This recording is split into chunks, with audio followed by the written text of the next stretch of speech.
কোনো অৰুণোদয় আঁচনিৰ ধন ল'বলৈ অহা নাই তেওঁলোক।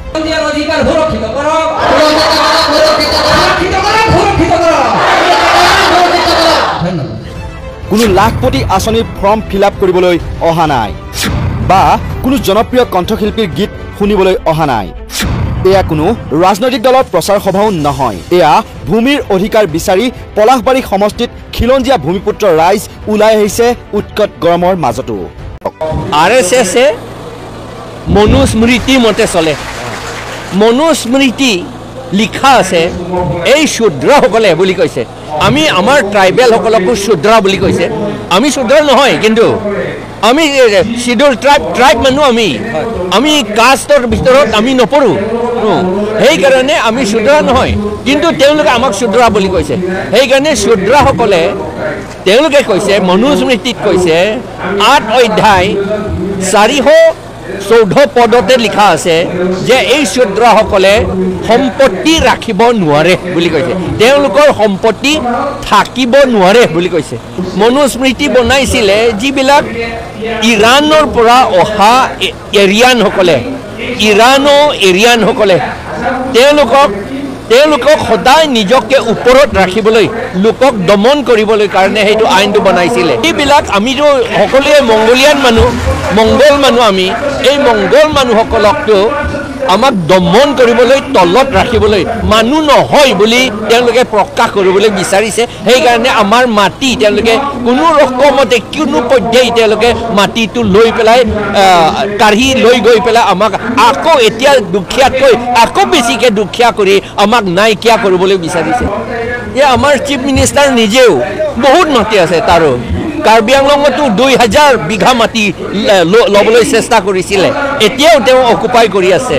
আৰু লগতে অন্য মানুহ, আমাৰ কাৰ্বি আংলঙৰ ডাঙৰ মানুহবিলাকো হাজাৰ মাটি লৈছে। MLA মিনিষ্টাৰবিলাক হাজাৰ মাটি লৈছে। তেতিয়াহ'লে তেওঁলোকে যদি এই আম্বানীসকলক মৰম কৰে, বেছিকৈ মৰম কৰে, সহায় কৰিব খোজে, তেওঁলোকৰ মাটিটোকে তেওঁলোকক দি দিয়ক তেলে আম্বানীসকলক। ইপিনে বৰদোৱাৰ বাগান ভূমিপত্তন দাবী সমিতিৰ বিষয়ববীয়া আদিত্য ৰাভায়ো নৰ্থ ইষ্ট নাওৰ সৈতে হোৱা সাক্ষাৎকাৰত সদৌ অসম ছাত্ৰ সন্থা বীৰ লাচিত সেনাকে ধৰি অন্যান্য একাংশ সংগঠনৰ নেতৃত্বৰ খিলঞ্জীয়াৰ অধিকাৰৰ হকে হোৱা সংগ্ৰামত নিৰ্লিপ্ত ভূমিকা লোৱাৰ বাবেও ক্ষোভ উজৰা পৰিলক্ষিত হয়। এই তাৰিখত আপোনাৰ যিসকল তথাকথিত অৰাজনৈতিক জাতীয় সংগ্ৰামী দল বুলি কয়, এইবিলাক ৰাভা হওক, বড়ো হওক, কছাৰী হওক, তিৱা হওক, মিচিং হওক, কাৰ্বি হওক, যিয়ে নকয় কিয়, সেইবিলাকে আপোনাৰ অন্য যিকোনো সংগঠনে নহওক কিয়, এই লাচিত সেনা কিবা সেনা এইবোৰ কথা নাই। মূল কথাটো হ'ল তেখেতসকলে সকলো সময়তে আজিৰ যি প্ৰচলিত শাসন ব্যৱস্থা তেখেতসকলৰ কোনোবা মূল শক্তিধৰৰ ভৃত্যত পৰিণত হৈ আছে। মই যদি আপোনাৰ কোনোবা শক্তিশালী পক্ষৰ লগত জড়িত হৈ থাকোঁ, সেই শক্তিশালী পক্ষত মই আঘাত কৰিম কেনেকৈ? আঘাত কৰিলে তেখেতসকলৰ ক'ৰবাত সুবিধা, ক'ৰবাত পাব লগা আয় ব্যয়ৰ হিচাপটো ভাঙা যাব। তাৰবাবে নকৰে আপোনাৰ। আজি আপোনাৰ এই যিটো আন্দোলন, ইয়াততো মই ভাবোঁ কেন্দ্ৰীয় ৰাভা ছাত্ৰ সন্থাই একেলগে ওলাই আহিব লাগিছিল। আজি সততে কৈ থকা আপোনাৰ আছোঁৱে, আজি আমাৰ এই বিপদৰ সময়ত, দৰাবিলৰ সময়ত, আপোনাৰ উকিয়ামৰ সময়ত, হওক আপোনাৰ নাহৰ লাগুনৰ সময়ত, হওক আপোনাৰ কাজিৰঙাৰ সময়ত, আপোনাৰ মিকিৰ বামুণী গাঁৱত আপোনাৰ এইবিলাকত তেখেতসকল মাত মতা নাই কিয়? ৰাস্তাত কিয় মিছিল নকৰে? তেখেতসকলে আন্দোলনবিলাক আপোনাৰ ৰাস্তাৰ পৰা নি আকৌ ক'ৰবাৰ মঞ্চত নিয়ে, খেলপথাৰ পোৱা গায়। কিন্তু ৰাইজৰ যি মূল সমস্যা, তেখেতসকলক মাতিবলৈ সময় নাই। এটাই কাৰণ, তেখেতৰ মাতিবলৈ তেখেতৰ বিপদ আছে। গতিকে আমি ৰাইজে জানিছে, বুজি পাইছে, তাৰ বাবে তেখেতসকলৰ প্ৰতি মানুহৰ আজি তাৰ বিশ্বাস নাই।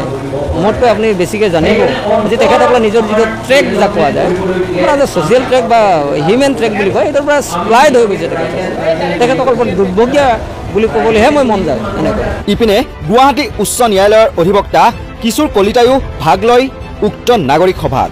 ভূমিপত্তন আইন উলংঘা কৰি কিদৰে হিমন্ত বিশ্ব শৰ্মা চৰকাৰে খিলঞ্জীয়া ৰাইজৰ পৰা মাটি কাঢ়ি নি বহিৰাগত বনিয়াৰ হাতত গতাব খুজিছে, সেয়া বিস্তৃত ৰূপত বুজাই দিয়ে অধিবক্তাগৰাকীয়ে। প্ৰথম কথাটো হৈছে সেইটোৰ কাৰণ যে আমি যিটো ৰাজনৈতিক দৰ্শন তাৰ এটা প্ৰসংগ আহে। কাৰণ ভাৰতবৰ্ষৰ স্বাধীনতাৰ পাছত মুখত আপোনাৰ খেতিয়ক, ভূমিহীন মানুহ পট্টা দিয়া, এইবিলাকক লৈ বহুকেইখন আইন প্ৰণয়ন হৈছিল। তাৰ ৰূপায়ণ নহ'লেতো বেলেগ কথা, কিন্তু আমি যোৱা 10 বছৰ বা যোৱা 8-9 বছৰত যদি চাওঁ, সেই আইনবিলাকতো প্ৰয়োগ নহ'লে এতিয়া ওলোটাকে তাৰমানে সেই আইনবিলাক কেনেকৈ বিফল হ'ব পাৰে। যেনে ৰায়তী আইনেই হওক, বন অধিকাৰ আইনেই হওক 2006 চনত, এইবিলাক যদি প্ৰয়োগ হ'লে তেতিয়াহ'লে এই পট্টাৰ সমস্যাটো নহ'লে হয়, তাহানিতে নহ'লে হয়।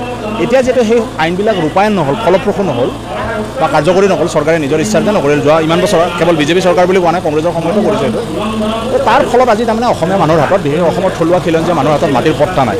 আৰু যিহেতু মাটিৰ পট্টা নাই, সেইটো কাৰণত এতিয়া বেলেগী যিকোনো বাহিৰৰ কোম্পানীবিলাকে সস্তাতে মাতিবৰ কাৰণে, যিহেতু ভাৰতবৰ্ষৰ বাহিৰৰ ৰাজ্যতকৈ পানী দৰত কিনিছে। পানী দৰত ধৰক আপুনি মহাৰাষ্ট্ৰত যিটো মাটিৰ দাম হয়তো 100 কোটি হ'ব, ইয়াতে অসমত 1 কোটি টকাত পাব। গতিকে 1000 কোটি টকা ইনভেষ্ট কৰি এতিয়া 1000 বিঘা মাটি পাব পাৰে। সেই পৰিৱেশটোৰ লৈ এতিয়া তাৰমানে আমাৰ যুদ্ধতে হৈছে, তাৰমানে আমাৰ থলঞ্জীয়া মানুহৰ নিজৰ অস্তিত্বৰ যুদ্ধ, আৰু এফালে আছে আপোনাৰ বিগ কৰ্পৰেট, ডাঙৰ কৰ্পৰেট হাউচে মাটি বিচাৰি আহিছে। আৰু এটা কথা মই বুজি নাপাওঁ যে এই যে কয় যে ইণ্ডাষ্ট্ৰিয়েলাইজেশ্যনৰ কথাটো, অসমৰ বিভিন্ন ঠাইত বহুতো মৃত উদ্যোগৰ অজস্ৰ মাটি পৰি আছে, যিবিলাক ইমান দিন বন্ধ হৈ গ'ল। যদি উদ্যোগ স্থাপন কৰা সঁচাকৈ ইচ্ছা আছে, সেইবিলাক ঠাইত মাটি, এই যিবিলাক পৰি থকা চৰকাৰী মাটি আছে, তাতে কিয় উদ্যোগ স্থাপন নকৰে? তাতেতো উদ্যোগ স্থাপন কৰি মানুহক সংস্থাপন দিব পৰা যায়। গতিকে এই প্ৰসংগটো এতিয়া তাৰমানে খুব স্পষ্ট হৈছে, এটা কথাই স্পষ্ট হৈছে যে মানুহে মাটিৰ পট্টাৰ কাৰণে সংগ্ৰাম কৰিছে, কিন্তু একে সময়তে মানে চৰকাৰে মাটিৰ পট্টা যিমান সহজভাৱে দিয়াৰ প্ৰতিশ্ৰুতি দিছিল 2016, সেইমতে নিদিলে। সেইটো কাৰণ সংগ্ৰামটো কেন্দ্ৰ। সেউজীয়া ভাল নোপোৱা বা চৰণীয়া পথাৰ দেখিলেই গোগ ৰেখে গিলি বহিৰাগত বনিয়াক গতাব খোজা হিমন্ত বিশ্ব শৰ্মা নেতৃত্বাধীন বিজেপি চৰকাৰক উভতি ধৰে নাগৰিক সভাত অংশ লোৱা দৰাবিল গো চৰণীয়া পথাৰ সুৰক্ষা সমিতিৰ এগৰাকী বিষয়ববীয়াই। যি গোপালক ৰাইজ, অৰ্থাৎ কোনোবাই যদি খেতিও নকৰে, মাছো নামাৰে, দৰাবিলৰ চৌপাশৰ ৰাইজে যি পশুধন অৰ্থাৎ গৰু ছাগলী আদি সেই অঞ্চলৰ যি বিজিআৰ লেণ্ড, সেই গছৰণীয়া পথাৰত পালন কৰিয়েই তেওঁলোকৰ আৰ্থসামাজিক দিশত লাভান্বিত হোৱাৰ লগতে তেওঁলোকে জীৱন জীৱিকা আদি চলাই আহিছে। তাৰোপৰি দৰাবিলৰ সেই অঞ্চলত আমাৰ মাঘ বিহুৰ যি মেজি জ্বলোৱা বিহু উৎসৱ, আমাৰ যি কুঁৱৰী উৎসৱ, বিভিন্ন ধৰণৰ খেল ধেমালি ধেমালি আদি উদযাপন কৰা একমাত্ৰ স্থান। আৰু পৰিৱেশৰ ফালৰ পৰা যদি আপুনি ক'ব লগা হয়, দৰাবিলৰ সেই আৰ্দ্ৰভূমি, সেই সম্পূৰ্ণ আৰ্দ্ৰভূমি অঞ্চল যথেষ্ট চহকী। দেশী বিদেশী চৰাইও আহে চাগে। হয়, আপোনাক জনাবলৈ মানে ভাল পাম আৰু দুখো লাগিছে এই অঞ্চলত তেনেকুৱা হ'বলৈ পাইছে। দৰাবিলত ইতিমধ্যে আমি আমাৰ তৰফৰ পৰা আমাৰ এটা বন্যবন্ধু বুলি টীম আছে, আৰু বিভিন্ন দেশী বিদেশী মানুহো আহে, পৰ্যটক আহে। এতিয়ালৈকে প্ৰায় 200ৰো অধিক 220 প্ৰজাতিৰ চৰাইটো মোৰ নিজৰ ব্যক্তিগত, আৰু 229 বিধ চৰাই প্ৰজাতি এতিয়ালৈকে তাত নথিভুক্ত কৰা হৈছে দেশী বিদেশী। 10 প্ৰজাতিৰ স্তন্যপ্ৰায়ী প্ৰাণী, তাৰোপৰি 25 বিধ সৰীসৃপ, 68 বিধ পখিলা বাটাৰফ্লাই। তাৰোপৰি দৰাবিলত এয়া আমাৰ যিখিনি ইতিমধ্যে উল্লেখ কৰিছোঁ, এইখিনি আমাৰ ব্যক্তিগত অধ্যয়ন। তাৰোপৰি আমাৰ গুৱাহাটী ইউনিভাৰ্চিটিৰ সন্মানীয় MM Goswami sir, doctor MM Goswami sir যি অধ্যয়ন তাত প্ৰকাশ পাইছে, দৰাবিলত 74 স্পিচিছ মাছ তাত পোৱা যায়, আৰু যিখিনিৰ লগতে আমাৰ মাছমৰীয়া মানুহখিনিৰ জীৱন জীৱিকা জড়িত। ধ্বংস হৈ যাব লজিষ্টিক পাৰ্ক যদি কৰে। হয়, নিশ্চয় ধ্বংস হৈ যাব। তাৰোপৰি মাছৰ লগতে আৰু তাত যিখিনি উদ্ভিদ, যিখিনি প্লাণ্ট, উদ্ভিদ 42 বিধ আমাৰ উদ্ভিদ MM গোস্বামী ছাৰে তাত নথিভুক্ত কৰিছে, যিখিনি উদ্ভিদ মানুহৰ খাদ্য, তাৰোপৰি ঔষধ আৰু মানুহৰ যিখিনি হাউচ ডেইলি জীৱন ধাৰণ যিখিনি ব্যৱহাৰ কৰা বিভিন্ন সামগ্ৰী নিৰ্মাণ কাৰণে ব্যৱহাৰ কৰা উদ্ভিদ, এইবিলাকৰ লগত জড়িত হৈ আছে। আৰু যিখিনি আমাৰ কুমাৰ মানুহখিনিয়ে যিখিনি নিৰ্মাণ কৰা সামগ্ৰী, সেইখিনিও পৰিৱেশ অনুকূল মাটিৰ, আৰু সেই সামগ্ৰী আমাৰ বিয়া পাৰ্বণ উৎসৱ পাৰ্বণতো ব্যৱহাৰ হয়, বিভিন্ন পূজা পাৰ্বণতো ব্যৱহাৰ হয়। গতিকে সকলো আমাৰ দৰাবিলত যদি লজিষ্টিক পাৰ্ক নিৰ্মাণ কৰা হয়, আমাৰ অঞ্চলৰ যি জৈৱ বৈচিত্ৰ্যটো ধ্বংস হ'বই, তাৰোপৰিও আমাৰ অঞ্চলৰ মানুহৰ আৰ্থসামাজিক দিশ সম্পূৰ্ণৰূপে ধ্বংস হৈ যাব, গোটেইখিনি শেষ হৈ যাব। গতিকে আমাৰ অঞ্চলবাসী ৰাইজে ইয়াৰ আপত্তি কৰিছে, ইয়াৰ প্ৰতিবাদ কৰিছে। আমি দৰাবিলত কোনো ধৰণৰ উদ্যোগ, আমি কেৱল লজিষ্টিক পাৰ্কেই নহয়, তাত যিকোনো ধৰণৰ উদ্যোগ বা নিৰ্মাণ কাৰ্য আমি হ'বলৈ নিদিওঁ, আৰু দৰাবিল বৰীয়া ৰাইজে ইয়াৰ বিৰোধ কৰিছে। আমাৰ এই ক্ষেত্ৰত ৰাইজৰ একমত। সেই নাগৰিক সভাতে নাগৰিক সমাজৰ হৈ উপস্থিত থাকে সম্পাদক পৰেশ মালাকাৰ ডাঙৰীয়া। খিলঞ্জীয়া ৰাইজক উদ্দেশ্যি তেওঁ কি ক'লে এই মুহূৰ্তত শুনাই লৈছোঁ। এই আন্দোলনটোৰ কাৰণে সোণালী আখৰে লিখি থবলগীয়া কথা। তেওঁ কি কৈছে? তেওঁ কৈছে যে আমি আমাৰ ভাত পুথি মোকলাম, আমি নিজে নিজৰ ভাত পুথি মোকলাম, তোমালোক ইয়াৰ পৰা গুচি যোৱা, তোমালোকৰ উন্নয়ন আমাক নালাগে। একজেক্টলি একেটা কথা ইয়াতো হোৱা নাই জানো? আপোনালোক ইমান দিন ইয়াত আছে, আপোনালোকে নিজৰ জীৱিকা, নিজৰ সংস্কৃতি নিজে ৰাখিছে, তেওঁলোকে ওপৰৰ পৰা আহি ইয়াত কিয় হস্তক্ষেপ কৰিব লগা হ'ল? ইয়াত তেওঁলোকে যিটো উপগ্ৰহ, যিটো মহানগৰ তেওঁলোকে ছেটেলাইট টাউনশ্বিপ কৰিব বিচাৰিছে, কি আপোনালোকে এইটো বিচাৰিছে নেকি? আপোনালোকে এই যে অঞ্চল বৰদোৱাৰ অঞ্চলৰ মানুহে আপোনালোকে বিচাৰিছে নেকি যে তেওঁলোকে ইয়াত এখন উপগ্ৰহ মহানগৰ কৰক? বিচাৰিছেনে আপোনালোকে? যদি আপোনালোকে বিচৰা নাই, আপোনালোকৰ ওপৰত তেওঁলোকে সেইটো জাপি দিয়াৰ অধিকাৰ তেওঁলোকে কেনেকৈ পায়? আপুনি কি কৰিব কি নকৰিব সেইটো আপোনাৰ ওপৰত তেওঁলোকে জাপি দিয়াৰ অধিকাৰ তেওঁলোকৰ আছে নেকি? আছে যেন লাগিছে, আপোনালোকে জোৰকে কোৱা নাই কথাটো। এই আন্দোলনটোৰ যিটো সফলতা আৰু যিটো শক্তি, সেই শক্তিটো কি আৰু এই আন্দোলনৰ দুৰ্বলতাটো শক্তিটো এইটোৱে যে আপোনালোক আটাইবোৰ যেতিয়ালৈকে এক হৈ থাকিব পৃথিৱীত এনে কোনো শক্তি নাই পৃথিৱীত এনে কোনো ৰাজনৈতিক নেতা নাই যিয়ে আপোনালোকৰ মাজত এই আন্দোলন তেওঁলোকে ধ্বংস কৰিব পাৰিব এই আন্দোলন তেওঁলোকে মষিমূৰ কৰিব পাৰিব কিন্তু যিদিনাই আপোনালোকৰ মাজৰ পৰাই দালালৰ সৃষ্টি হ'ব ঘৰ বিভীষণৰ সৃষ্টি হ'ব সেইদিনাই কিন্তু ভিতৰৰ পৰা আন্দোলন ভাঙি যাব গতিকে আপোনালোকৰ কাৰণে আটাইতকৈ গুৰুত্বপূৰ্ণ কথা হৈছে সদায় চিৰ সতৰ্ক হৈ থাকিব কোনোবা ঘৰৰ মানুহে ঘৰত খিন্ধি দিছে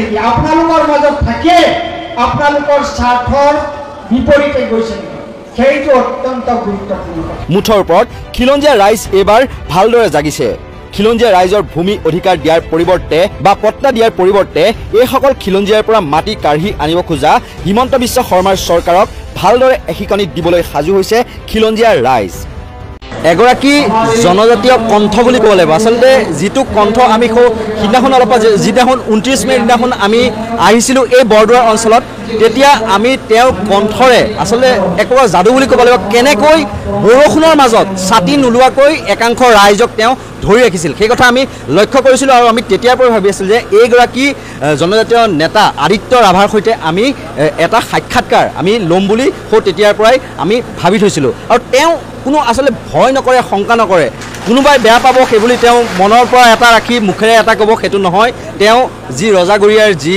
অনিয়ম অত্যাচাৰ তাৰ বিৰুদ্ধে কিন্তু তেওঁ মাত মাতি গৈছে আৰু এই পলাশবাৰী অঞ্চলত যিহেতু এগৰাকী বিধায়ক আছে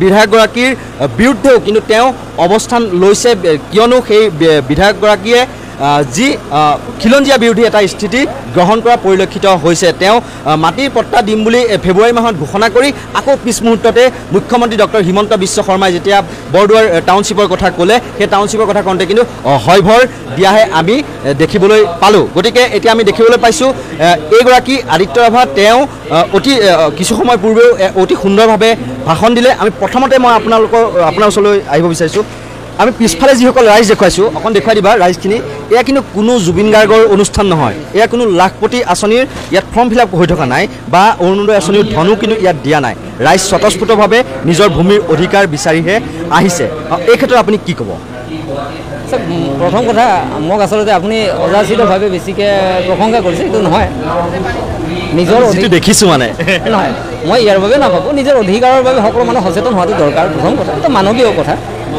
আৰু মোৰ ভেটি মোৰ মাটি মোৰ অধিকাৰ যদি নাথাকেই তেতিয়াহ'লে মই মানুহ বুলি চিনাকি কৰি দিয়াটো বা চিনাকি দিয়াটো অসম্ভৱ কথা দেই প্ৰথম কথা আৰু এই কথাখিনি মোৰ নহয় আপুনি যদি মানুহৰ ইতিহাস নহয় মানে গোটেই পৃথিৱীৰ যি আমাৰ জীৱন যাক কোৱা যায় লিভিং বিংছ বুলি কোৱা যায় তেখেতসকলে সদায় নিজৰ সুৰক্ষাৰ বাবে লাগি আহিছে আৰু লাগিব এইটোতো অবিৰাম এক গতি অবিৰাম এক যুদ্ধ গতিকে সেই ক্ষেত্ৰত মই সামান্যভাৱে লাগিছোঁ আপোনাৰ প্ৰশংসাখিনি বেছি হৈছে বুলি মই প্ৰথম কৈছোঁ 2 নম্বৰ কথা এই যিটো আপোনাৰ বৰদোৱা ট্ৰাইবেল বা বৰদোৱা ছেটেলাইট টাউনশ্বিপ হ'ব বা আমাৰ ৰাভা আছামৰ চিফ কংগ্ৰেছৰ ৰাভাই আপোনাৰ কৈছে ট্ৰাইবেল টাউনশ্বিপ হ'ব এই কথাবিলাকক আমি বিৰাট ভয় খাইছোঁ আচলতে আজি মই আপোনাৰ কথাখিনি কৈ থাকোঁতে মই আৱেগিক হৈছোঁ ইয়াৰ বাবে আৱেগিক এই মানুহবিলাক আজিও নহয় শতিকা আছে ককা দিনৰ পৰা থকা সেইদিনা 1861 চনত আপোনাৰ এই যেতিয়া বাগান হয় তাৰ আগতো হয় আপুনি আচৰিত পাব 1922 চনত যেতিয়া এই বাগানখন আপোনাৰ এনডিউল আৰু বামানদুৰী কোম্পানীয়ে আপোনাৰ বৰদোৱা TN টিম্বাৰৰ হয় চানকমলক দিয়ে এই তাৰ যিজন মানুহ আছে EPR গিলমেন আৰ্মষ্ট্ৰং চাহাব ৰাভা ছোৱালী বিয়া কৰাইছিল সেইজন সুমুলি ৰাভা আমাৰ পকাপামঠাত ইণ্ডাষ্ট্ৰিটোৰ ওচৰতে ঘৰ চাব দে আকৌ তেখেতৰ ল'ৰা ছোৱালী এতিয়া অষ্ট্ৰিয়াত আছে ইংলেণ্ডত আছে সেই ইতিহাস নকওঁ গতিকে এই ধৰণৰ আমি যি ইংৰাজ অহাৰ আগতে অহা পৰিয়াল আজি আপোনাৰ 150-200 বছৰ পাৰ হৈ গ'ল আজি যদি আপোনাৰ আমাৰ মাটিখিনি কাঢ়ি লয় তেতিয়াহ'লে ইয়াতো আমি নিদিম ইয়াত আপোনাৰ কোনো ৰজাঘৰ বুলি কথা নাই প্ৰজাঘৰ বুলি কথা নাই কাৰোবাৰ বুলি কথা নাই আমি কাৰো কথাই নুশুনো চিধা কথা আমাৰ মাটি আমাৰ অধিকাৰ এই অধিকাৰখিনিক আপোনাৰ কথা আমি মানে কাকো বঞ্চিত কৰি ল'ব খোজা নাই এইখিনি আমাৰ নিজৰ মাটি হয় আজি আপোনাৰ বেলেগৰ পৰা আহিব আপোনাৰ টাউনশ্বিপ কৰাৰ বাবে যে department of housing and urban affairs তেখেতসকলে ল'বহে তাৰপিছত বিক্ৰী কৰি দিব আপোনাৰ আদানী আপুনি আজিহে আহিছে মই 200-250 বছৰ আগতে অহা মানুহ মই মাটি কিয় নাপাম ইয়াৰ মাটি যদি আপুনি একোডাল মাৰি যায় তেতিয়াহ'লে প্ৰত্যেকটো মাটি টুকুৰাত আপোনাৰ আমাৰ পূৰ্বপুৰুষৰ সাৰ পাব তাত আপোনাৰ ৰস পাব তাৰপিছত আমি তেখেতসকলৰ মানে এইটোতো আমি নামানো এতিয়াতো মিছা কথা এতিয়া চৰকাৰ দৰকাৰ আমাৰ কথা নাই আমি নামানো এই হিমন্তই হওক ভগৱান হওক নৰেন্দ্ৰ মোদী হওক এইবিলাক আমাৰ বাবে ফেক্টৰ নহয় কাৰণ এটা কথা হয় আজিৰ তাৰিখত আপোনাৰ ইতিহাসে কৈ আছে যে এখন দেশৰ বা জাতিৰ প্ৰশাসক হ'ব লাগিলে তেখেত নিশ্চিতভাৱে দাৰ্শনিক হ'ব লাগিব আপোনাৰ হয় তেতিয়াই এৰিষ্টটলে কৈ গৈছিল 1000 বছৰ আগত যে প্ৰশাসকসকল দাৰ্শনিক হ'ব লাগে কিয় হ'ব লাগে আকাশ চাব জানিব লাগে মানুহৰ হৃদয়ত সোমাব লাগে ইয়াৰ কাৰণেই হ'ল যিসকলৰ মন বহল নহয় ভাল নহয় দাৰ্শনিক নহয় মহান নহয় কল্যাণকামী চিন্তাৰে ভৰপূৰ নহয় তেখেতসকলে কেতিয়াও আইডিয়েল ষ্টেট বনাব নোৱাৰে চিধা কথা এই ক্ষেত্ৰত আমি দেখিবলৈ পাইছোঁ ইয়াত স্বতঃস্ফূৰ্তভাৱে ৰাইজ ওলাই আহিছে কিন্তু আমি দেখিবলৈ পাওঁ যে বীৰ লাচিত সেনা অসম তেওঁলোকে খিলঞ্জীয়াৰ সুৰক্ষাৰ কথা কয় অসমীয়াৰ সুৰক্ষাৰ কথা কয় সদৌ অসম ছাত্ৰ সন্থা জাতিটোৰ সুৰক্ষাৰ কথা কয় কিন্তু তেওঁলোকৰ দেখোন সহযোগিতা আমি এই খিলঞ্জীয়া ৰাইজৰ সংগ্ৰামৰ সৈতে আজিলৈকে আমি দেখা নাই আমি সেইটো প্ৰশ্ন কৰিবলৈ আমি বাতৰিও এটা উপস্থাপন কৰিছিলোঁ কি ক'ব আপুনি সমগ্ৰ বিষয়টোক লৈ এই বিষয়ত ক'ব লাগিলে দীঘলীয়া কথাই হয় বাৰু স্পষ্ট কথা আজিৰ তাৰিখত আপোনাৰ যিসকল তথাকথিত অৰাজনৈতিক জাতীয় সংগ্ৰামী দল বুলি কয় এইবিলাক ৰাভা হওক বড়ো হওক কছাৰী হওক তিৱা হওক মিচিং হওক কাৰ্বি হওক যিয়ে নকয় কিয় সেইবিলাকে আপোনাৰ অন্য যিকোনো সংগঠনে নহওক কিয় বীৰ লাচিত সেনা কিবা সেনা এইবোৰ কথা নাই মূল কথাটো হ'ল তেখেতসকলে সকলো সময়তে আজিৰ যি প্ৰচলিত শাসন ব্যৱস্থা তেখেতসকলৰ কোনোবা মূল শক্তিধৰৰ মানে ভৃত্যত পৰিণত হৈ আছে মই যদি আপোনাৰ কোনোবা শক্তিশালী পক্ষৰ লগত জড়িত হৈ থাকোঁ সেই শক্তিশালী পক্ষত মই আঘাত কৰিম কেনেকৈ আঘাত কৰিলে তেখেতসকলৰ ক'ৰবাত সুবিধা ক'ৰবাত পাব লগা আয় ব্যয়ৰ হিচাপটো ভাঙা যাব একোৱেই নকৰে আপোনাৰ আজি আপোনাৰ এই যিটো আন্দোলন ইয়াততো মই ভাবোঁ কেন্দ্ৰীয় ৰাভা ছাত্ৰ সন্থাই একেলগে ওলাই আহিব লাগিছিল আজি সততে কৈ থকা আপোনাৰ আছোঁৱে আজি আমাৰ এই বিপদৰ সময়ত দৰাবিলৰ সময়ত আপোনাৰ উকিয়ামৰ সময়ত হওক আপোনাৰ নাহৰ লাগুনৰ সময়ত হওক আপোনাৰ কাজিৰঙাৰ সময়ত আপোনাৰ মিকিৰি বামুণী গাঁৱত আপোনাৰ এইবিলাকত তেখেতসকল মান মতা নাই কিয় ৰাস্তাত কিয় মিছিল নকৰে তেখেতসকলে আন্দোলনবিলাক আপোনাৰ ৰাস্তাৰ পৰা নি আকৌ ক'ৰবাৰ মঞ্চত নিয়ে খেলপথাৰ পোৱা গায় কিন্তু ৰাইজৰ যি মূল সমস্যা তেখেতসকলক মাতিবলৈ সময় নাই এটাই কাৰণ তেখেতৰ মাতিবলৈ তেখেতৰ বিপদ আছে গতিকে আমি ৰাইজে জানিছে বুজি পাইছে তাৰ বাবে তেখেতসকলৰ প্ৰতি মানুহৰ আজি তাৰ বিশ্বাস নাই মোতকৈ আপুনি বেছিকৈ জানিব যে তেখেতসকলে নিজৰ যিটো ট্ৰেক যাক পোৱা যায় আপোনাৰ ছ'চিয়েল ট্ৰেক বা হিউমেন ট্ৰেক বুলি কয় এইটোৰ পৰা স্প্লাইড হৈ গৈছে তেখেতসকলৰ পৰা দুৰ্ভগীয়া বুলি ক'বলৈহে মই মন যায় এনেকৈ স্থানীয় যিগৰাকী বিধায়ক তেওঁ কেনেকুৱা আহিছিল ইমান ৰাইজ ওলাই আহিছে আৰু আমি জানিব পাৰিছিলোঁ মণ্ডল বিজেপিৰ উপসভাপতি এগৰাকীয়ে তেওঁ তাৰমানে পদত্যাগ কৰা বুলি আমি জানিব পাৰিছিলোঁ যোৱা 29 মে'ৰ দিনাখন কিন্তু বিপৰীতে বিজেপিৰ যিগৰাকী বিধায়ক হেমাংগ ঠাকুৰীয়া তেওঁ কেনেকুৱা কি স্থিতি আপুনি দেখিছে বা কি ক'ব আপুনি তেওঁ ৰাইজৰ পক্ষত আছেনে মোক হেমাংগ ঠাকুৰীয়া ক'বলৈ অলপ ভয় লাগে কাৰণটো হ'ল আপোনাৰ ইয়াত যেতিয়া আপোনাৰ আদানীৰ CNG প্লান আহিব বুলি ভাবিছিলোঁ তাৰ আগতে যেতিয়া লজিষ্টিক পাৰ্ক আহিব বুলি প্ৰায় নিশ্চিত আছিল তেতিয়া আমি লগে লগে হেমাংগক মই নিজে ফোন কৰি কৈছিলোঁ যে এটা ঘৰ যদি উচ্ছেদ হয় তেতিয়াহ'লে কিন্তু দিগদাৰ আছে সেই কথাত তেখেতে কৈছে যে এজন মানুহৰ উচ্ছেদ নহয় ঠিক আছে পৰৱৰ্তী সময়ত আমি গম পালোঁ যে ইয়াত টাউনশ্বিপ হ'বলৈ গৈ আছে আৰু তাৰ আগতে যেতিয়া আপোনাৰ 13 ফেব্ৰুৱাৰীত আমি আন্দোলন কৰোঁ তেখেতে 15 তাৰিখে লাইভ দিছিল ফেচবুক লাইভ যে ইয়াত নহয় এইবিলাক কোনো উচ্ছেদ নহয় আমি পট্টাৰ ব্যৱস্থা কৰিম কিন্তু তাৰপিছত একো নহ'ল আকৌ 16 ফেব্ৰুৱাৰী তেখেতে কৈছিল যে আপোনাৰ জিলা প্ৰশাসনৰ পৰা দিছিল আৰু যে ইয়াত কোনো আপোনাৰ 1000 বিঘা লোৱাৰ কোনো কৌশল নাই বা পৰিকল্পনা নাই এনেকৈ কৈছিল ইয়াৰ আৰুতো আমি ভাবোঁ হেমাংগ ঠাকুৰীয়া আছিল তাৰ আগত আপোনাৰ যেতিয়া আমি 27 নৱেম্বৰত আপোনাৰ তেতিয়া ৰাজহ মন্ত্ৰী যোগেন মোহন লগ কৰোঁ তেখেতেও কৈছিল তেখেতসকলে কৈছিল যে ফেব্ৰুৱাৰী মাহত আমি পাত্তা দিম এই গোটেই কথাবিলাকো খিচিৰি পগাই চব পাহৰি তেখেতসকলে 26 তাৰিখে আপোনাৰ 26/6/2025 তাৰিখে দিল্লীত অসম হাউচত আপোনাৰ টাউনশ্বিপ হ'ব লাগে বুলি ঘোষণা কৰিলে ইয়াতে আপুনি ভাবক যে আজি হেমাংগ ঠাকুৰীয়াৰ যিটো অৱস্থান কি হ'ব আৰু কেনেধৰণৰ হৈ আছে গতিকে আমি তেখেতক বিশ্বাস কৰিবলৈ অত্যন্ত কষ্ট হৈছে আৰু বিশ্বাস আমি নকৰোঁ তেতিয়ালৈকে নকৰোঁ যেতিয়া তেখেতে আমাক কৰ্তা প্ৰদানৰ কামটো আগবাঢ়ি নিনিয়ে বা আগবঢ়াই নিনিয়ে যদি তেখেতসকলে দিব পাৰে কামখিনি কৰে তেতিয়াই বিশ্বাস কৰোঁ এতিয়া আপোনাৰ হেমাংগ বিশ্বাসযোগ্য বুলি মইতো মুঠেই নকৰোঁ এতিয়াতো অসম্ভৱ কথা তাৰপৰা মণ্ডল যি ৰত্নেশ্বৰ ৰাভা কৰিছে সেইকাৰণে মই ভাবোঁ ৰাজনীতি এটা পোচাক, সেইটো কেতিয়াও জীৱনৰ আভূষণ হ'ব নালাগে আৰু খেতি হ'ব নালাগে। আমাৰ নিচিনা সৰু মানুহে ৰাজনীতি খেতি কৰি ল'ব পাৰিম জানো? মোৰ গৰু হাল আছে, মোৰ মাটি আছে, সেইখিনি হাল বাই মই খাব লাগিব, মোৰ বিকল্প বেলেগ নাই। গতিকে ৰাজনীতিৰ নিচিনা ইমান তেৰা বেকা বিকি কথাবিলাকত আমি নাই। ৰত্নেশ্বৰ ৰাভা তেখেতে দেখিছিল যে তেখেতে ইয়াৰ দলৰ মানুহ হয় যদি তেখেতে ইয়াৰ মানুহ ন্যায় দিব নোৱাৰে, তেখেতে ইয়াত থকাটো উচিত নহয়। মুকলিভাৱে ৰাজহুৱাভাৱে তেখেতে পদত্যাগ কৰিছিল, তেখেতক আমি ধন্যবাদ জনাইছোঁ। আৰু আমি ভাবোঁ অকল আমাৰ ইয়াৰে নহয়, সমগ্ৰ এলেকাৰ আপোনাৰ 4-5টা এলেকাৰ যি ৰাভা অট'নমাছ কাউন্সিলৰ এলেকা আছে, তেখেতৰ সকলো মানুহে অহা 26 চনত আজিৰ চৰকাৰৰ বিপৰীতে অৱস্থান গ্ৰহণ কৰিব। মই আজি কৈ থলোঁ, মই সেইটো কথালৈকে আহিছোঁ। 2016 চনত এইখন বিজেপি চৰকাৰে কৈছিল যে জাতি মাটি ভেটি তেওঁলোকে ৰক্ষা কৰিব আৰু কোটি কোটি খিলঞ্জীয়াক ভূমি অধিকাৰ তেওঁলোকে প্ৰদান কৰিব, মাটি পট্টা প্ৰদান কৰিব। আৰু এতিয়াও দাবী কৰিছে যে লাখ লাখ লোকক তেওঁলোকে ভূমি পট্টা ইতিমধ্যে প্ৰদান কৰিলে বুলি দাবী কৰিছে। আৰু খিলঞ্জীয়া সুৰক্ষাৰ কথা কয় বিধানসভাৰ মজিয়া। কি ক'ব সমগ্ৰ 2026 কেনেদৰে এইসকল খিলঞ্জীয়াই উত্তৰ দিব? মই আপোনাক এটা কথা কওঁ দেই, আজিৰ সময়ত পট্টাৰ প্ৰশ্নটো বৰ ডাঙৰ প্ৰশ্ন, 1 নম্বৰ কথা। 2 নম্বৰ কথা, খিলঞ্জীয়াৰ অধিকাৰ কথা ক'বৰ বাবে খিলঞ্জীয়াক অকল খিলঞ্জীয়া নহয়, আপোনাৰ ইয়াত যি পৰম্পৰাগত বনবাসী আছে, ইয়াত খিলঞ্জীয়া বুলি থলুৱা বুলি ক'লে ভাল হয়, কাৰণ ইয়াত পূৰ্ববংগীয় মুছলমানসকলক খিলঞ্জীয়া বুলি বহুতে ক'বও নোখোজে। আমি সেইটো নাভাবোঁ। আমি সকলোৱে 71 চনৰ পিছত অহা সকলো মানুহে আমাৰ নিজৰ হয়, এইটো কিন্তু মনত ৰাখিব দেই। 71ৰ আগৰ অহাবিলাক আমি নহয়, মাৰ্চৰ ৰাতিৰ আগৰ তাৰিখে অহাবিলাক আমি নকওঁ, কিন্তু তাৰ পিছত অহা প্ৰতিজন মানুহে অসমীয়া অসম গঢ়াত আপোনাৰ এটা ৰোল আছে। 2 নম্বৰ কথা, খিলঞ্জীয়াৰ ভূমি তেখেতে উঠোৱা নাই বা হৰণ কৰা নাই বুলি কৈছে, এইটোতো আপুনি হাঁহিব লাগে আচলতে। হিমন্ত বিশ্বক আপোনাৰ অসমৰ মানুহে নহয়, সমগ্ৰ ভাৰতবৰ্ষৰ মানুহে কিবা কিবি উপাধিয়ে দি থৈছে। তেখেতৰ নিজৰ পত্নীকো উপাধি দিছে, মই ক'বলৈ বেয়া পাম, কাৰণ তেখেত হাজাৰ হওক এজন মুখ্যমন্ত্ৰীৰ মাননীয় বাইদেউ হয়। আমি সেই কথাটো ব্যক্তিগত সমালোচনা আমি ভাল নাপাওঁ, আমি কৰিব নাযাওঁ।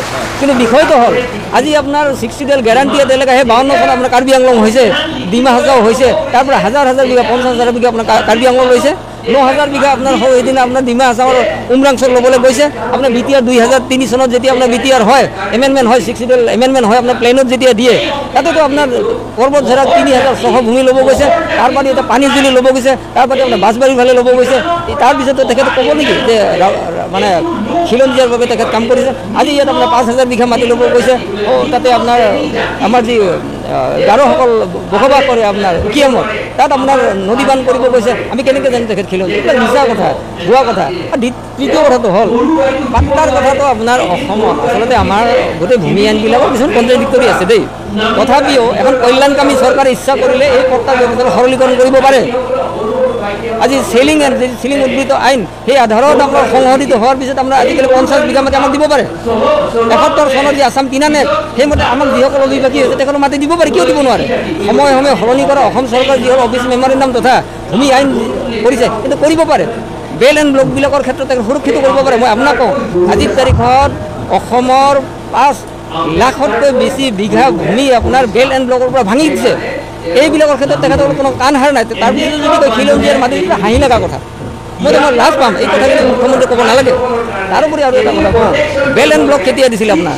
যেতিয়া আপোনাৰ 1936 চনত হাক্কেন হল কমিটিয়ে আপোনাৰ দেখিছিল যে আমাৰ ইয়াৰ ভাৰতবৰ্ষৰ মানুহবিলাক প্ৰিমিটিভ হয়, কিছুমান প্ৰিমিটিভ আছে, কিছুমান বেকৱাৰ্ডেড আছে, সেই মানুহবিলাক সুৰক্ষা দিব লাগে বুলি লাইন চিষ্টেম তেখেত আনিছিল। তাৰো আগত 1886 যি আমাৰ ভূমি আইন আছিল আপোনাৰ আমাৰ যি আছাম ৰেভিনিউ ৰেগুলেশ্যন এক্ট 1886, তাত আপুনি স্পষ্টকৈ কৈছিল যিসকল আপোনাৰ পিছপৰা, যি আৰ্থিকভাৱে পিছপৰা, যি শৈক্ষিকভাৱে পিছপৰা, তাতে আপোনাৰ 10 চেপ্টাৰ মানে সংলগ্ন কৰা হৈছিল। 10 চেপ্টাৰ 160 and 161 তাত স্পষ্টভাৱে লিখা আছে তেখেতসকলৰ বাবে এটা বাউণ্ডেৰী দিব লাগে। সেই বাউণ্ডেৰীৰ আধাৰত আপোনাৰ 1947 যেতিয়া ভাৰত স্বাধীন হয়, তেতিয়া গোপীনাথ বৰদলৈ 1933 চনত আপোনাৰ যি ট্ৰাইবেল লীগ হৈছিল, ভীমবৰ দেউৰী আমাৰ বাবে বুকুৰ আপোন, ভীমবৰ দেউৰীৰ নেতৃত্বত ট্ৰাইবেল লীগৰ আহ্বানত তেখেতসকলে আমাৰ বেল এণ্ড ব্লক গঠন কৰিছিল 47 চনত। এই বেল এণ্ড ব্লক আজি আপোনাৰ তছনছ কৰি পেলাইছে। গুৱাহাটীত হাজাৰ হাজাৰ যি কাৰ্বি আছিল, বড়ো আছিল, ৰাভা আছিল, তিৱা আছিল, তেখেত উচ্ছেদ কৰি দিয়া হ'ল। আজি অকল গোপালপুৰ হাইস্কুলখনে যে বাকীবিলাক নাই, ক'ত গ'ল আপোনাৰ? তাৰপিছতে তেখেতে খিলঞ্জীয়া বুলি ক'ব নেকি? আচৰিত ডাঙৰ এটা কথা কওঁ, আপুনি প্ৰকাশ কৰিব লাগে। আজি অসমৰ যি আপোনাৰ SC ST কমিশ্যন আছে, তেখেতসকলে গম পায় নে নাপায় নাজানো, কিন্তু তেখেতৰ প্ৰত্যক্ষ হস্তক্ষেপত কৰা হৈছে যে আমাৰ যি ৰাস্তা আছে সেই ৰাস্তাৰ পৰা দুয়ো পাৰে 700 মিটাৰ অৰ্থাৎ আধা কিলোমিটাৰতকৈ বেছি আৰু যদি আপোনাৰ 300 কিলোমিটাৰ যোগ দিয়ে তেতিয়াহ'লে এইফালে 1 কিলোমিটাৰ 1 কিলোমিটাৰ দি ৰিজাৰ্ভ কৰা হৈছে। এইটো অসম্ভৱ কথা, সংবিধান বিৰোধী কথা, জনজাতি বিৰোধী কথা। এই কথাবোৰ কোনেও নাজানে যে সংগঠনবিলাক আজি আপোনাৰ ব্যক্তিগতভাৱে আদিত্য বেয়া পাব, গোবিন্দ বেয়া পাব, এইটো ডাঙৰ কথা নহয়। আজি আছে কালি মানুহবিলাক আমাক পাহৰি যাব, কিন্তু আমাৰ এই যে বেল এণ্ড ব্লক ভাঙি দিয়া হৈছে, এই বেল এণ্ড ব্লকত আপুনি যিকোনো উদ্যোগে কৰিব পাৰে। ইয়াৰটো বেলেগে কথা, আপোনাৰ লিংকিং ৰোডবিলাকতো 700 মিটাৰ আপোনাৰ পুৰাপুৰি দি ৰিজাৰ্ভ কৰি দিয়া আছে। কেনেকৈ অধিকাৰ পালে তেখেত দি ৰিজাৰ্ভ কৰিবলৈ? আৰু দি ৰিজাৰ্ভ হ'লে ইয়াতো যিকোনো মানুহ আনিব পাৰে। এই কথাবিলাক আজি অসমৰ খিলঞ্জীয়া ভূমিপুত্ৰসকলে কিয় নকয়? ক'ব লাগিব। আমাৰ সংগ্ৰামী সতীৰ্থসকল, সংগ্ৰামী যিসকল মঞ্চ আছে তেখেতক নামাতে কিয়? হিমন্ত বিশ্বক ভয় কৰে কি কাৰণ থাকিব পাৰে? আপুনি চিধা ধৰিব লাগে যে আপুনি কিয় দি ৰিজাৰ্ভ কৰিছে, তেখেতক কেছ দিব লাগে। আৰু যদি কেছ নিদিয়ে মই আদিত্যৰ ভয় ক'লোঁ অতি শীঘ্ৰে তেখেতৰ কেছ দিম। আমি ৰাজ্যপালক কম, ৰাষ্ট্ৰপতি। আমি দেখোন এপছু নেতাসকলক দিল্লীত গৈ পেলাই ফটো উঠা দেখোঁ হিমন্ত বিশ্ব শৰ্মাৰ লগত, অমিত শ্বাহৰ লগত। আচলতে এই কথাবিলাক বৰ দুখৰ কথা, আলোচনা মিলিত হোৱা বুলি কয়। কথাই জানিব। মই আপুনি বৰ ডাঙৰ কথা কৈ পেলালোঁ দেই। মই ব্যক্তিগতভাৱে আৰু আমি সৰু মানুহ দেই, মই পুনৰবাৰ কৈছোঁ, আপুনি কোৱাৰ দিন মই নেতাও নহয়, আপুনি কোৱাৰ দিন মই ডাঙৰ মানুহ নহয়। নেতা হ'বৰ বাবে ভয়। যিসকল নেতা হ'বলৈ গৈছে, যি কচৰত কৰিছে, সেই কচৰত কৰা নেতাসকল সুবিধাবাদ গ্ৰহণ কৰে। আমি সুবিধাবাদ গ্ৰহণ কৰিব নোৱাৰোঁ বাবে আমি নেতা বুলি পেলাই মিলাইছোঁ। আজি যি 2003 চনত আপোনাৰ বড়োসকলে আপোনাৰ পুৰা সাংবিধানিক গেৰাণ্টিত 6 পাইছে, তাৰ আঁৰত আমাৰ কি বুলি প্ৰমোদ বৰদাহঁতৰ বহুত ৰোল আছে দেই। প্ৰমোদ বৰদা এজন সংগ্ৰামী মানুহ, ভাল মানুহ। কিন্তু আজিৰ তাৰিখত প্ৰমোদ বৰাই যেনেধৰণে হিমন্ত বিশ্ব বা চৰকাৰ বা বিজেপিৰ লগত মাৰ্চ কৰি নিজৰ খিলঞ্জীয়া ভূমিপুত্ৰসকলক ব্যৱহাৰ কৰিব গৈছে, এইটো মোৰ বিৰাট দুখ লাগে। মই এইটো বুজিব নোৱাৰোঁ। কি আচৰিত কথা হ'ব পাৰে। প্ৰমোদ বৰাই যদি আমাক ঠগায়, তাৰপিছত আমাৰ কংগ্ৰেছ এইবিলাক কামেই নাই। কাৰণ আমাৰ গেৰাণ্টিটো নহয়, তেখেত এটা সুবিধাবাদী, সকলোৱে জানে নিজৰো সমস্যা আছে। তেখেতে দিনত এটা ক'ব, ৰাতি এটা ক'ব। তেখেতৰ মানে ছবিখন ভাল কৰাৰ বাবে, নিগাজি কৰাৰ বাবে হিমন্তক সেয়া কাৰিব দিলে কাৰিব, আমি সেয়া চেয়া নাকাৰোঁ, কাম চাম নাই, আমি ভয় চয় নকৰোঁ। কিন্তু প্ৰমোদ বৰৰ প্ৰতি আহ্বান, প্ৰমোদ দা আপুনি এই কথাবোৰ নকৰিব, বৰ বেয়া দেখি। আপুনি ভাল মানুহ এজন, আপুনি সংগ্ৰামী মানুহ এজন। আজি তাৰ হাজাৰ হাজাৰ বড়ো মানুহসকলক যেতিয়া ব্যৱহাৰ কৰিছে, আপুনি যদি একো নকয় তেতিয়া কিন্তু আমাৰ ক'ব লগা আছে। আমি সৰু মানুহ হ'ব পাৰোঁ, আমি খিলঞ্জীয়াৰ বাবে, ভূমিপুত্ৰসকলৰ বাবে আমি আহ্বান জনাইছোঁ, আপুনি নিজকে বুজক। কেতিয়াও ৰাজনীতিৰ পাশা খেলত আপুনি পিছে পিছে ঘূৰি ঘূৰা ভৃত্য বা কুকুৰৰ দৰে নেজ জকৰা মানুহ নহ'ব। এইটো বেয়া কথা।